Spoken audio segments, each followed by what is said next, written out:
Hello guys, get your selection channel में आपका स्वागत है। दोस्तों, जैसा कि आप सबको पता था कि रेलवे एनटीपीसी अंडर ग्रेजुएट की भर्ती आने वाली थी।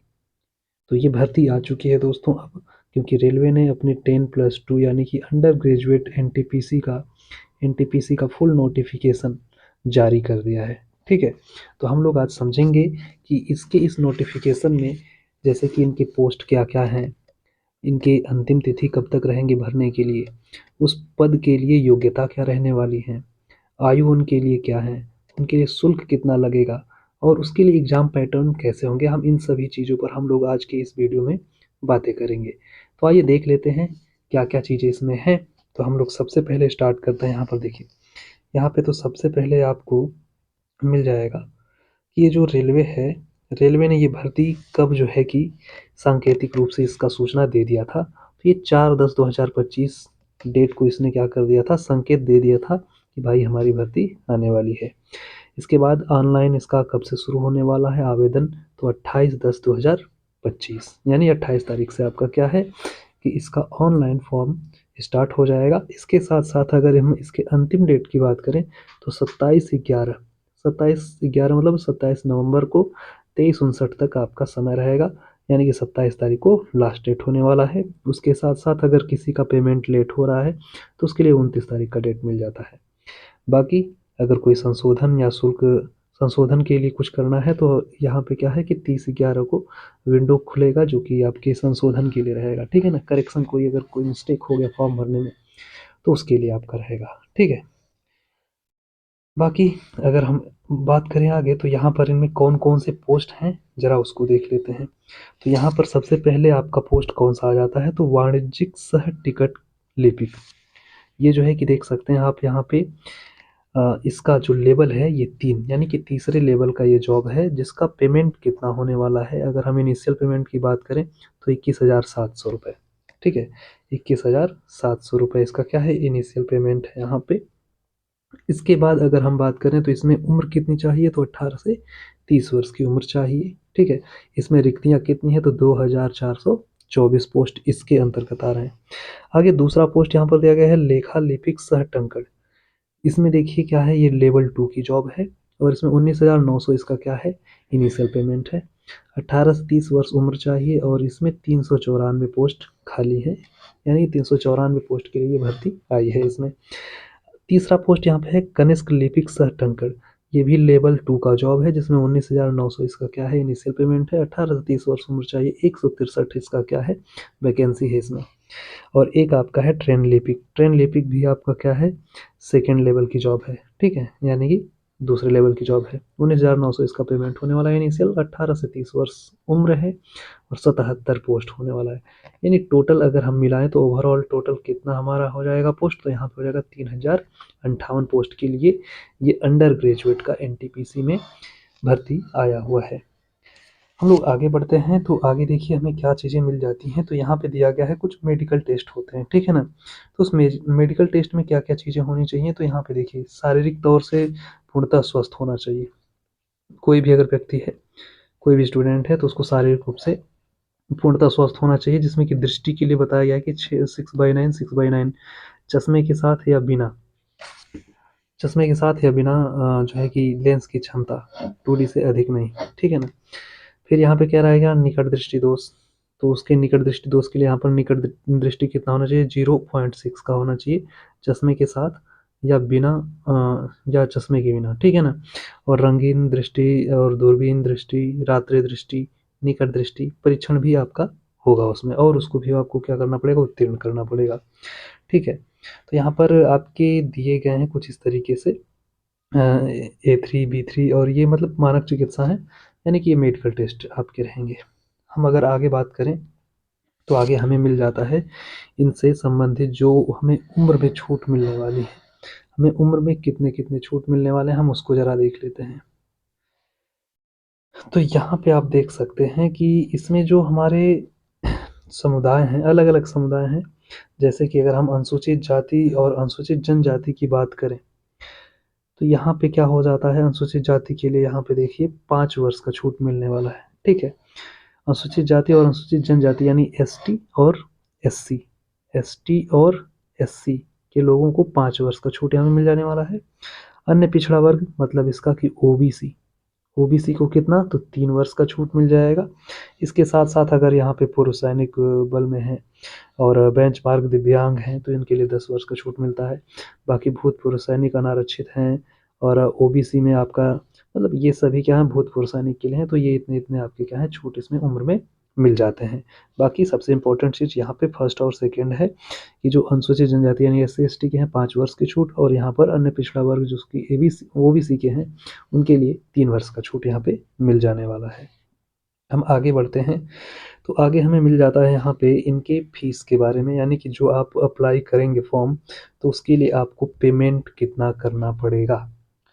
तो देखिए यहाँ पे आपको बता दिया गया है कि अब अगर आप इस फॉर्म को अप्लाई कर रहे हैं तो जो रिजर्व कैटेगरी यानी अनरिजर्व हैं मतलब कि अनारक्षित जिसको हम कहते हैं जनरल लोग के हैं, तो जनरल लोगों के लिए आपका क्या है 500 रुपये लगेंगे। जिसमें क्या होगा कि जब आप पहले चरण का CBT में उपस्थित होंगे तो उसके बाद आपको शुल्क काट कर 400 रुपये आपके खाते में वापस कर दिए जाएंगे, यानी कि ये 500 रुपये क्या होंगे रिफंडेड होंगे, जिसमें 100 रुपये क्या हो जाते हैं कट जाते हैं शुल्क, ठीक है, बैंक शुल्क कट जाते हैं, जिसमें से 400 रुपये आपको वापस मिल जाएंगे। पहले CBT को अटेंड जो करेगा उसी को मिलेगा, ठीक है ना। और बात करें अगर हम अनुसूचित जाति और अनुसूचित जनजाति की और बाकी भूतपूर्व PW और महिला ट्रांसजेंडर इन लोगों के लिए, तो इन लोगों का फीस है 250 रुपये, यानी 250 रुपये में आपका क्या है कि 250 रुपये पूरा पूरा वापस किया जाएगा। उसमें से थोड़ा सा यानी कि हमको लगता है 30-35 रुपये क्या होता है फीस काट ली जाती है, बाकी आपको लगभग 220 या 230 रुपये आपके खाते में वापस रिफंड हो जाएंगे, ठीक है। तो ये आपके फीस की बात है, यानी कि फीस कितनी आपकी लगने वाली है फॉर्म को अप्लाई करने में। इसी तरीके से अगर हम आगे बढ़ते हैं तो आगे हमें मिल जाता है कि इसका पैटर्न क्या है, यानी कि इसमें परीक्षा जो अपना CBT 1 होगा उसमें परीक्षा का पैटर्न क्या है, किस तरीके से उसमें क्या क्या चीज़ें आपसे पूछी जाने वाली हैं, इसको ज़रा हम लोग देख लेते हैं। तो यहाँ पर आप देख रहे हैं कि परीक्षा की जो अवधि होगी ये 90 मिनट होगी, ठीक है। अब इसमें क्या होगा, क्या क्या चीज़ें पूछी जाएंगी, तो यहाँ पे कह रहा है कि यहाँ जो प्रश्नों की संख्या होगी उसमें प्रत्येक सभी एक एक अंक के होंगे। सामान्य जागरूकता क्या होगा 40 प्रश्न होंगे, ठीक है, 40 प्रश्न होंगे और 40 नंबर के ही होंगे, ठीक है ना। गणित आपसे 30 अंक के पूछे जाएंगे, यानी 30 क्वेश्चन गणित से रहेंगे और 30 नंबर के ही रहेंगे। सामान्य बुद्धि और तर्क शक्ति जिसको हम रीजनिंग कहते हैं, तो रीजनिंग भी आपको 30 ही क्वेश्चन पूछे जाएंगे और ये 30 नंबर के रहेंगे। सब मिला के 100 क्वेश्चन रहेंगे और 100 ही नंबर के रहने वाले हैं, ठीक है, यानी कि एक प्रश्न क्या होगा 1 नंबर का रहेगा।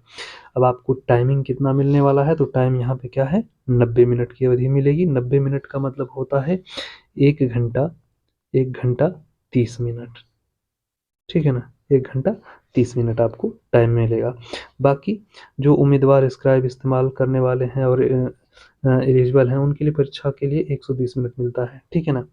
अब यहाँ पर क्या है सबसे इम्पोर्टेंट बात यह है कि इस परीक्षा में आपको नकारात्मक अंकन यानी निगेटिव मार्किंग भी रहेगा।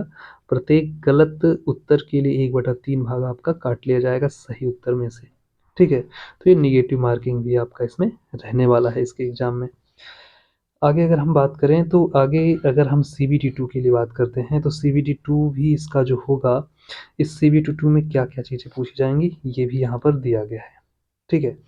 अब ये CBT 2 भी आपका क्या है 90 मिनट का ही रहने वाला है, लेकिन यहाँ पे क्या दिया गया है, यहाँ पे सामान्य जागरूकता में क्या है, यहाँ उसमें 40 क्वेश्चन था, इसमें क्या था 50 क्वेश्चन हो जा रहा है, यानी 10 क्वेश्चन एक्स्ट्रा हो जाएगा।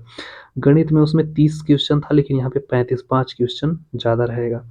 और जो रीजनिंग है इसमें 35 क्वेश्चन पूछा जाएगा, यानी कि पिछले CBT 1 में 30 क्वेश्चन था लेकिन CBT 2 में 5 क्वेश्चन और एक्स्ट्रा हो जाएगा 35 हो जाएगा। टोटल आपके 120 क्वेश्चन रहने वाले हैं। और इसमें भी क्या होगा कि हर एक प्रश्न एक ही नंबर का रहने वाला है, यानी 120 प्रश्न तो 120 नंबर के ही रहने वाले हैं।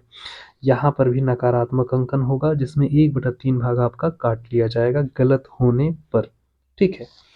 बाकी अगर हम बात करें तो इनके सब्जेक्ट्स में क्या क्या टॉपिक्स पूछे जाएंगे, तो इनके लिए आपको अलग से एक वीडियो प्रोवाइड करा दी जाएंगी जिसमें आपको बताया जाएगा, पूरा फुल सिलेबस से परिचित कराया जाएगा कि उसमें आपसे क्या क्या चीज़ें पूछी जाने वाली हैं, ठीक है।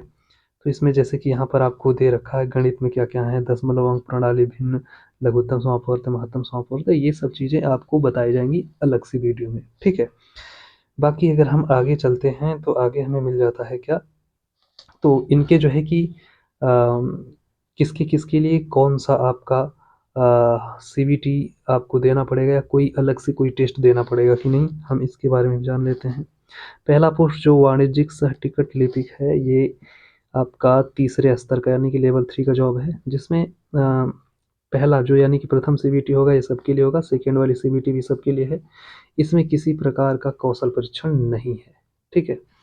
लेखा लिपिक एवं टंकड़ है, ये दूसरे स्तर का जॉब है। इसमें भी 2 ही आपके सीबीटी 1 सीबीटी 2 होंगे, लेकिन यहाँ पे कंप्यूटर पर आधारित जो टंकड़ यानी कि टाइपिंग ज्ञान है वो आपको होना चाहिए, इसका टेस्ट आपका लिया जाएगा। कनिष्क लिपिक सह टंकड़ का भी आपका क्या है, यहाँ पे टाइपिंग टेस्ट होगा। बाकी 2 सीबीटी आपको क्वालिफाइड करने पड़ेंगे। ट्रेन लिपिक में भी आप देख सकते हैं 2 सीबीटी रहेंगे, लेकिन इसमें किसी प्रकार का यहाँ पे कोई टाइपिंग टेस्ट नहीं होगा, ठीक है ना। तो ये चीज़ है। अगर यहाँ पे आगे हम बात करें तो यहाँ मिल जाता है इनके बारे में, यानी कि इनकी जो पोस्ट हैं, इन पोस्ट के लिए हमें क्या क्या एलिजिबिलिटी होनी चाहिए, इनको भी हम लोग जान लेते हैं। तो यहाँ पर देखिए, पहला जो है वाणिज्यिक सह टिकट लिपिक, इसको हमने बताया तीसरे लेवल का जॉब है। 21,700 इसका क्या होने वाला है, वेतनमान होने वाला है। यहाँ पे कह रहा है कि कुल 50% सहित 12 पास आपको होना चाहिए, ठीक है, या 12 के समकक्ष होना चाहिए। और यदि यहाँ पर क्या है, यहाँ पे अनुसूचित जाति और अनुसूचित जनजाति या बेंचमार्क दिव्यांग या भूतपूर्व सैनिक है, तो यहाँ पे कह रहा है कि उसमें 50% पर जोर नहीं दिया जाएगा, यानी 50% से कम से भी पास हैं तो उनका चलेगा, कोई दिक्कत नहीं है। दूसरा यहाँ पे पोस्ट है लेखा लिपिक सह टंकड़, ये आपका दूसरे लेवल का जॉब है। 19,900 इसका इनिशियल पेमेंट है। इसमें भी आपको 50% अंक के साथ 12वीं पास करना चाहिए। बाकी वही सब चीज़ें इसमें भी हैं कि इसमें अगर आपको क्या है, अनुसूचित जाति, अनुसूचित जनजाति, बेंचमार्क दिव्यांग हैं, तो उसमें 50% अगर आपके नहीं हैं, थोड़े कम भी हैं तो चलेगा, कोई दिक्कत नहीं है, ठीक है। कनिष्क लिपिक सह टंकड़ की बात करें, ये भी दूसरे लेवल की जॉब है। 19,900 इसका इनिशियल पेमेंट है। इसके लिए भी सेम आपका होने वाला है यहाँ पर क्या, एलिजिबिलिटी। लेकिन यहाँ पे ज़रा देखिएगा, एक चीज़ दे रखा है आपका जो ये दूसरा लेखा, ये वाला जो है लेखा लिपिक सह टंकड़, इसमें कंप्यूटर पर आधारित अंग्रेजी और हिंदी की टाइपिंग की दक्षता भी आवश्यक है, आपको टाइपिंग में आना चाहिए। और कनिष्क लिपिक सह टंकड़ में भी आपको देखिए यहाँ पर कंप्यूटर पर अंग्रेजी हिंदी की टाइपिंग की दक्षता आवश्यक है, यानी कि ये आपको आना चाहिए। ट्रेन लिपिक की बात करें तो यहाँ पर कह रहा है कि इसमें भी आपको 12 पास होना चाहिए, ठीक है, लेकिन इसमें किसी प्रकार का टाइपिंग टेस्ट नहीं है। टाइपिंग टेस्ट बस 2 के लिए है, 2 पोस्टों के लिए है। एक आपका क्या है, लेखा लिपिक सह टंकड़, और यहाँ पर दूसरा क्या है, कनिष्क लिपिक सह टंकड़। इन दोनों में टाइपिंग टेस्ट होगा। बाकी वाणिज्यिक सह टिकट लिपिक में नहीं होने वाला है और ट्रेन लिपिक में भी नहीं होने वाला है। तो ये टोटल थे आपके क्या, इसके नोटिफिकेशन की कुछ जानकारियाँ, इंपॉर्टेंट जानकारियाँ थी जो कि आपको पता होना चाहिए। और अब हम जो है कि अगले वीडियो में मिलेंगे, जिसमें कि आपको बताया जाएगा कि कहाँ से किस जोन में कितना पोस्ट है और कहाँ से हम लोग फॉर्म को अप्लाई करें तो हमारे लिए सही होगा, ठीक है। तो आज के लिए रखते हैं इतना ही वीडियो को, शेष मिलते हैं अगली वीडियो में, तब तक के लिए जय हिंद।